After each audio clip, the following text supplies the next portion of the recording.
Olá, alunos da turma ATS 18, tudo bem com vocês? Estou aqui na nossa 8ª aula da disciplina de Enfermagem em Pronto-Socorro 2 e Urgência e Emergência.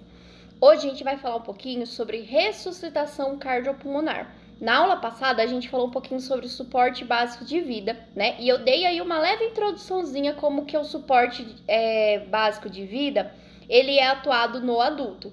Aqui a gente vai falar novamente sobre ressuscitação cardiopulmonar, como devem ser as compressões, como eu entrelaço meus dedinhos, em que localização que eu vou apoiar o palmar da minha mão para fazer as compressões torácicas, qual a profundidade, né, dessas compressões no adulto, na criança, né? Quantas compressões por minuto eu tenho que fazer no adulto, na criança, né? E a gente vai falar um pouquinho sobre esses cuidados, tá? Nessa aula também a gente vai falar como faz aí essa ressuscitação cardiopulmonar em gestantes, né? Então imagina a gestante aí com uma idade gestacional avançada, né? De 30, 32 semanas, no barrigão. Como é que a gente faz aí ressuscitação cardiopulmonar na gestante? Tudo isso nós vamos ver nessa aula também, tá bom? Eu espero que vocês gostem. Qualquer dúvida, pode me deixar uma mensagem no portal, né? Pode me mandar um e-mail, mais fácil pelo e-mail, a gente vai se falando por lá, ok? Então vamos lá. Então, falar um pouquinho aqui sobre ressuscitação cardiopulmonar. Ela também é chamada aí de RCP, né? Ou mesmo reanimação cardiorrespiratória. É a mesma coisa, tá? Então, se vocês ouvirem o termo aí, ressuscitação cardiopulmonar ou reanimação cardiorrespiratória, é a mesma coisa, tá? Ele é um conjunto de técnicas emergenciais que possibilitam o restabelecimento da ventilação pulmonar e fluxo sanguíneo em uma pessoa que sofreu uma parada cardiorrespiratória. Então, ele é um reconhecimento de fluxo do que eu devo fazer quando o paciente para, tá? Suas manobras comprimem a região torácica e assim o coração da vítima bombeia o sangue novamente para as partes do corpo, fornecendo oxigênio ao cérebro até que haja devido atendimento médico. Então, em uma das aulas eu comentei aí com vocês que as compressões torácicas estão fazendo bombeamento do coração que não está batendo, por algum motivo que seja, tá? Deste modo, saber efetuar esse procedimento de forma correta pode ser um fator decisivo no atendimento imediato de pessoas em parada cardiorrespiratória. Não apenas salvando-a, como evitando danos neurológicos. Lembra na aula que a gente teve, a cada 1 minuto que passa, se eu não iniciar uma ressuscitação cardiopulmonar no paciente que está em parada cardiorrespiratória, ele tem 10% de chance de mortalidade, de morbidade, de uma sequela neurológica, tá? Então, eu identifiquei que o paciente está em parada cardiorrespiratória, eu vou já chamar ajuda e iniciar as compressões torácicas, tá? A parada cardiorrespiratória é quando o coração para de bater repentinamente ou passa a bater de forma insuficiente, muito devagarzinho. A condição também é conhecida por parada cardíaca e pode levar a vítima à morte. Então, tem algumas causas de parada cardiorrespiratória, né? Então, a parada cardiorrespiratória pode acontecer a qualquer momento, mas as causas mais comuns incluem doenças cardíacas, a gente falou na aula passada, né? Uma cardiopatia, uma hipertensão grave, né? Uma insuficiência respiratória ou um choque pode levar à parada cardiorrespiratória. Além disso, um choque hipovolêmico pode levar o paciente a ter uma parada cardiorrespiratória, um envenenamento, um AVC, um afogamento, né? Tudo isso pode desencadear uma parada cardiorrespiratória. Os sintomas surgem logo antes da parada cardíaca respiratória acontecer, podendo alertar para a sua condição, né? Entre os sintomas inclui dores fortes no peito, irradiação para as costas, abdômen, né? Dores fortes na cabeça, língua enrolada, né? O que dificulta a fala, a falta de ar ou dispneia, essa dificuldade de respirar, formigamento nos braços e palpitações fortes pode ser sinais e sintomas, né, prévios que o paciente futuramente, num futuro bem bem próximo, digamos assim, ele vai desenvolver aí uma parada cardiorrespiratória, né? Esse futuro em instantes, ele pode desenvolver uma parada cardiorrespiratória. Agora a gente vai falar, então, essa ressuscitação cardiopulmonar em adultos. Na aula passada a gente falou um pouquinho, né? 30 compressões, 5 centímetros de profundidade, de 100 a 120 compressões quando eu não faço a ventilação, que são compressões contínuas, né? Então agora a gente vai abordar isso, depois a gente entra para criança, recém-nascido e para gestante, tá? Então, primeira coisa que a gente faz, né? Identifica aí uma vítima inconsciente. A primeira coisa, eu vou chamar pela vítima na tentativa de verificar se está consciente ou não. Então, a American Heart Association aconselha a gente chamar até 3 vezes esse paciente tocando nele. Então, a gente vai falar, seu José, seu José, seu José. Ele não respondeu? O que eu vou fazer depois? Verifique os sinais de respiração por meio de som ou movimento do tórax. Se a pessoa não respira ou sofre para respirar, deitar ela de barriga para cima com uma superfície rígida. Isso a gente vai falar muito em suporte avançado de vida, né? O paciente ele precisa estar sobre uma superfície rígida para mim fazer compressões torácicas. Porque, por exemplo, se ele estiver num colchão, num sofá, quando eu fizer a compressão, na verdade eu só estou empurrando o paciente naquele colchão, naquele sofá. Por isso que ele precisa estar em superfície rígida, para quando eu fazer as compressões, meu paciente não afunde, tá bom? Ajoelhe-se ao lado da vítima, na altura dos ombros dela e localize o centro do tórax entre os mamilos. Então, vamos pensar assim, ó, como é que a gente vai posicionar? Eu identifiquei uma vítima inconsciente. Vou me aproximar, vou chamar pela vítima. Senhor, senhor, senhor. Não respondeu? Eu vou verificar pulso e respiração simultaneamente. O paciente ele não tem pulso, não estou sentindo pulso carotídeo, ele não tem movimentos respiratórios, ele está em parada cardiorrespiratória. Então eu preciso iniciar as compressões torácicas. Então eu vou fletir os meus braços, intercalar os meus dedinhos, tá? E vou posicionar o palmar da minha mão no tórax do paciente. Então, aqui no nosso tórax, a gente tem aí o externo. No finalzinho do nosso externo tem o processo xifoide. Seria de 2 a 3 dedinhos acima do processo xifoide, que em algumas pessoas fica ali na próxima linha ali mamilar, tá? Entre os mamilos. Não é ideal para todo mundo, né? Porque tem gente que tem os seios um pouquinho mais avantajados ou um pouquinho mais elevados, né? Mas o ideal tem o externo, processo xifoide bem na pontinha do processo do externo, a gente faz lá 2 ou 3 dedinhos e coloca o palmar da mão entrelaçada os meus dedinhos, tá? Posicione os braços estendidos com os dedos entrelaçados. Então, os meus braços, eles precisam estar fletidos, tá? Tem que estar totalmente reto o meu bracinho, com os dedinhos entrelaçados e o palmar da minha mão no tórax do paciente, tá? Colocando uma mão sobre a outra, apoiando-se no centro do peito do paciente.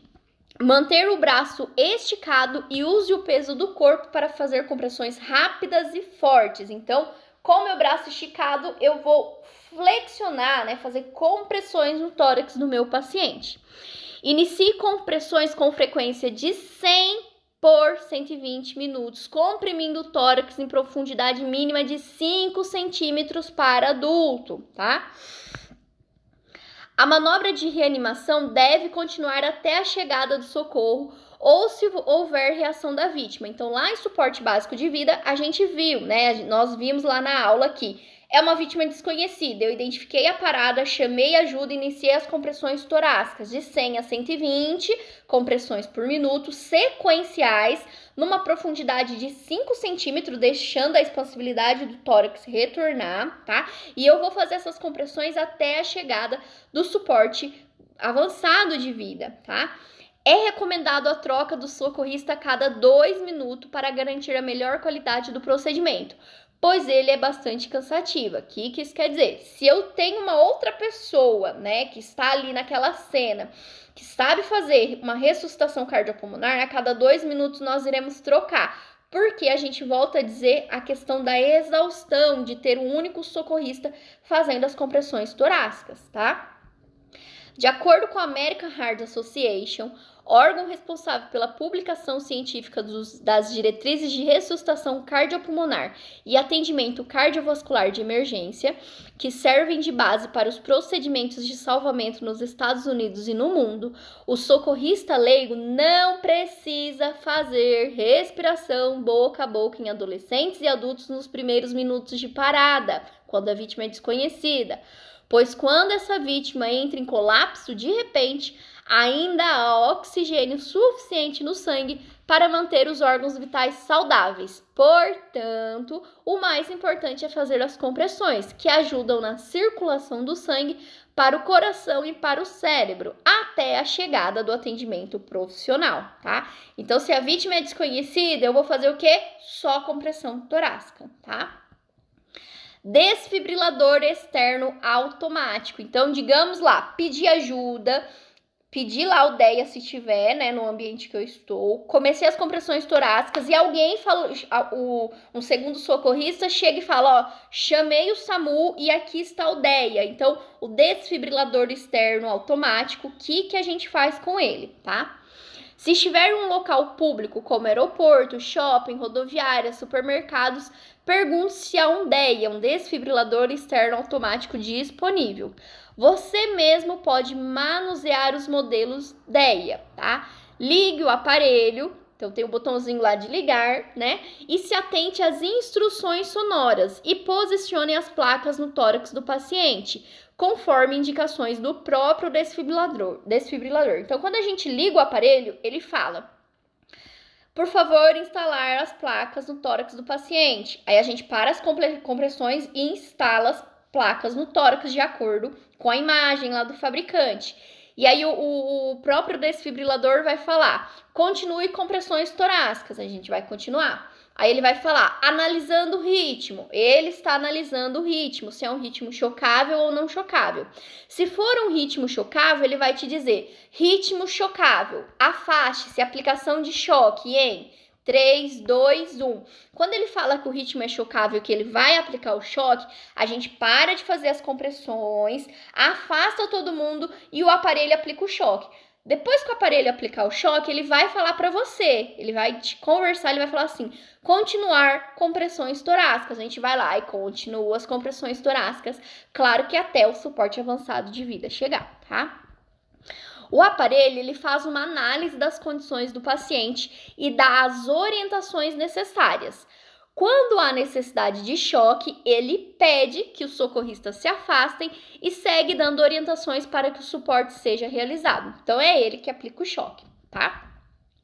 Ressuscitação cardiopulmonar em recém-nascidos. Como é que é essa ressuscitação cardiopulmonar, né? Esse suporte básico de vida, né? Um recém-nascido, uma criança, um lactente, parou aqui na minha casa, né? Teve uma parada cardiorrespiratória. O que é que eu faço? É igual ao adulto? Não. Lembrem-se, o tórax aí do recém-nascido, do lactante, é bem pequenininho. Eu não vou com o espalmar completo da minha mão, tá? Eu vou com os meus dedinhos ou os meus polegares, tá bom? Então, vamos lá. Suporte básico de vida em recém-nascidos. Primeiramente, é preciso posicionar as mãos sobre a barriga do recém-nascido para verificar a frequência de sua respiração e se ele está respirando ou não. No caso do recém-nascido, a gente não vai chamá-lo, né? Porque ele não vai responder, né? Então, a gente vê o quê?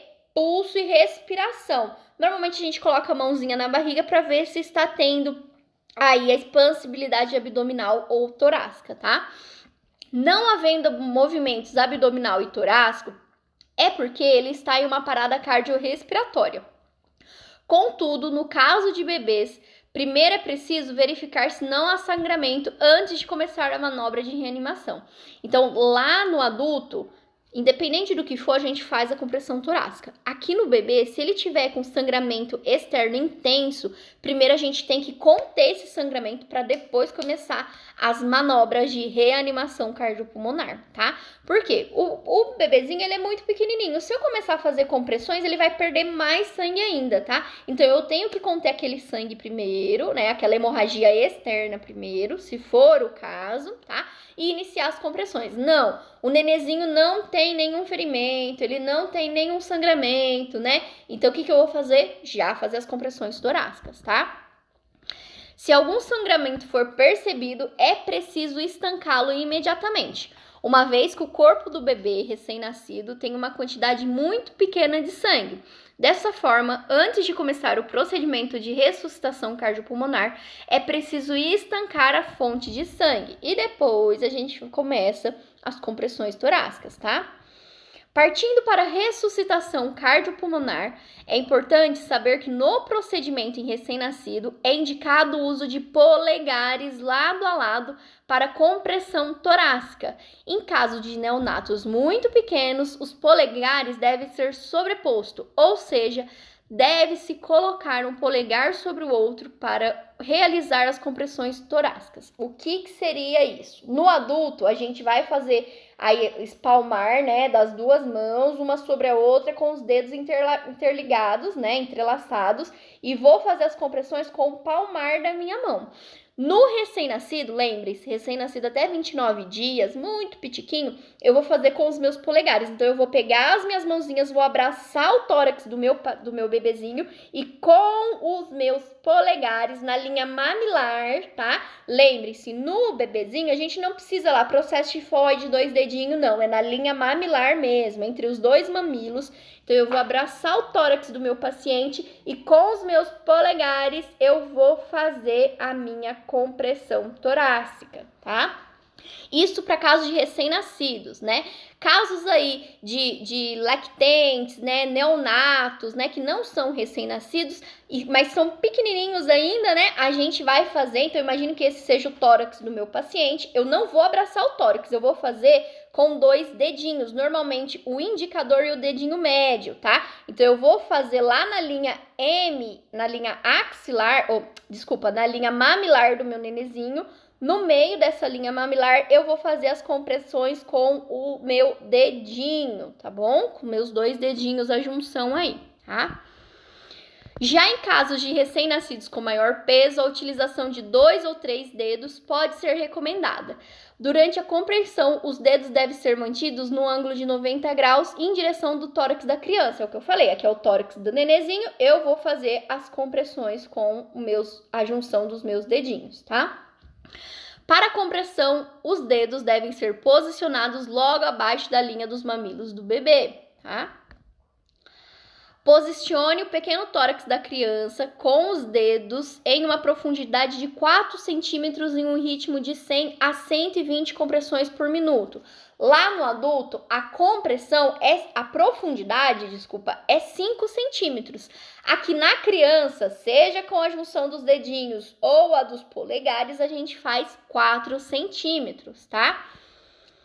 E aí, quando a gente tem 2 socorristas e é uma vítima conhecida, né? É o meu bebê, é o meu filho, né?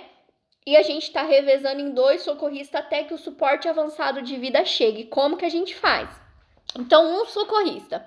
Havendo somente um socorrista, ele deve variar a relação compressão-ventilação, atendendo como se fosse um adulto. 30 compressões e 2 ventilações, quando eu estou sozinha, tá? Aí eu tampo o narizinho do bebê, abro a boquinha e assopro 2 vezes, tá? Com 2 socorristas ou mais, isso é para recém-nascidos, crianças, bebês, tá? No caso de pelo menos 2 profissionais para atender esse paciente, reduzimos o tempo para conseguir ventilar mais vezes por minuto e garantir mais oxigenação. Assim, um fica na via aérea e o outro nas compressões, fazendo 10 ciclos de 15 compressões e 2 ventilações. Quando se tem 2 socorristas para lactentes, recém-nascidos, eu vou fazer 15 compressões e 2 ventilações. Se eu estiver sozinha, se eu for uma única socorrista, eu vou fazer 30 compressões e 2 ventilações, tá? Sempre alterando as funções do socorrista após o término dessa quantidade de ciclos, né? Então, a gente sempre tem que revezar quem fica na compressão, né? Para não ter exaustão e ter uma qualidade, né, nessas compressões torácicas, tá?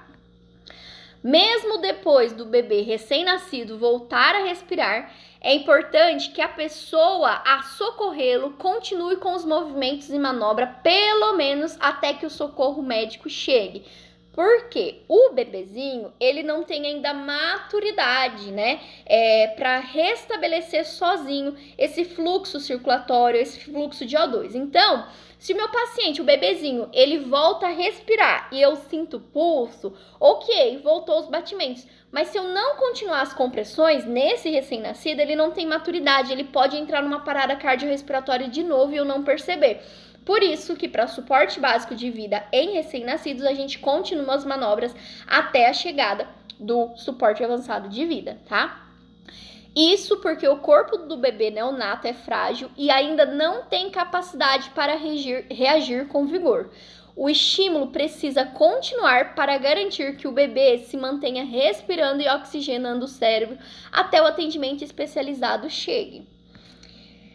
Cuidados na ventilação com o recém-nascido, por exemplo, né? Quando a gente tá fazendo lá em 2 socorristas, 15 compressões, 2 ventilações, eu tenho que tomar cuidado para não hiperventilar esse bebê, né? Eu assoprar demais, um fluxo muito intenso, né? É algo leve.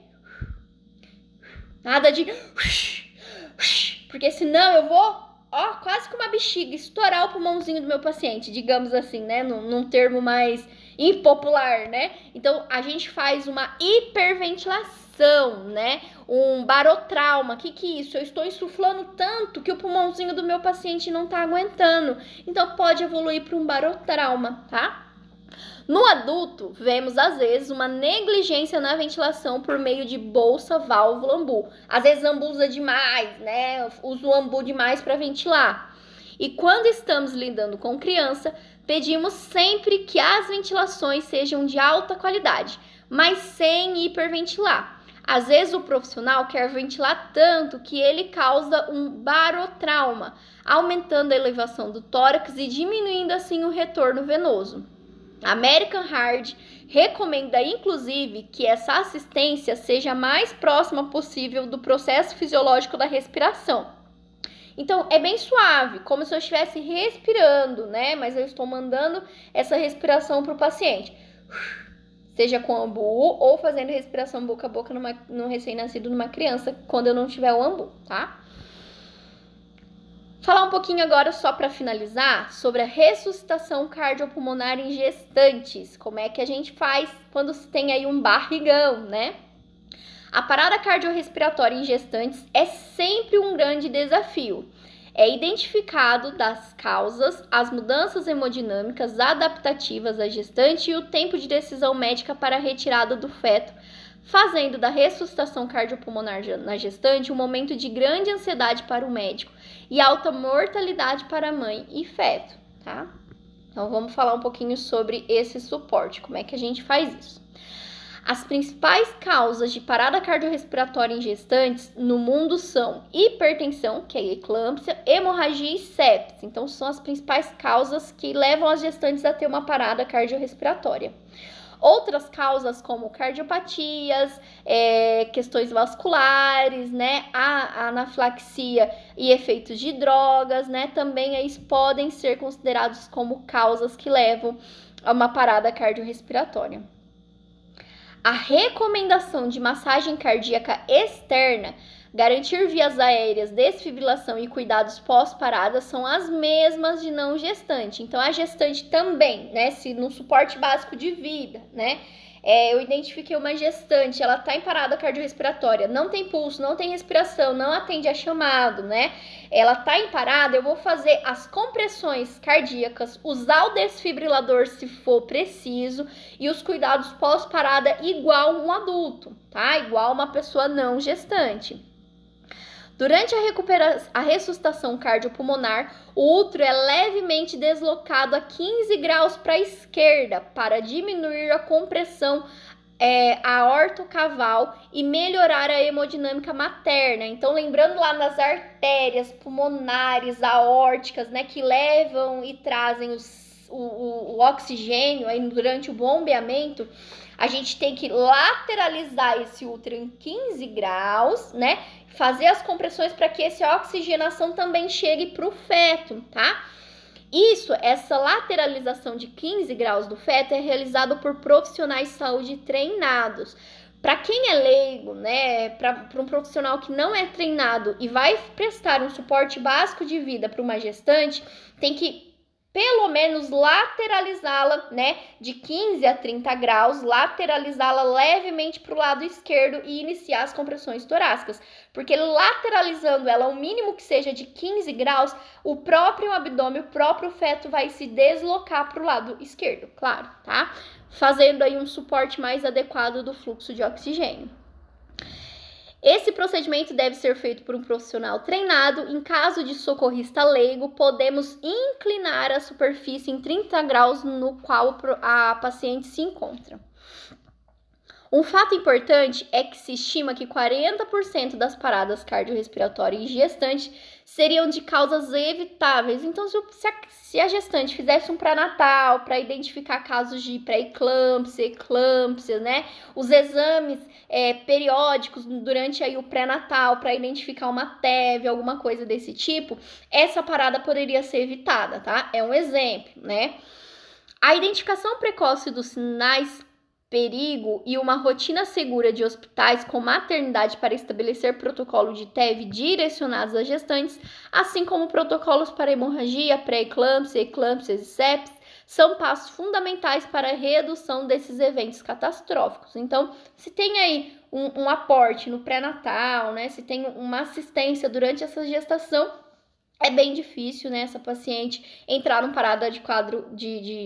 quadro de parada cardiorrespiratória de sinais e sintomas que não foram reconhecidos antes, como uma pré-eclâmpsia, né, uma hemorragia que seja aí, tá bom? Pessoal, espero que vocês tenham gostado dessa aula. Qualquer dúvida, pode deixar uma mensagem lá por e-mail que a gente vai se falando, ok? Beijinho pra vocês e até a próxima aula. Tchau!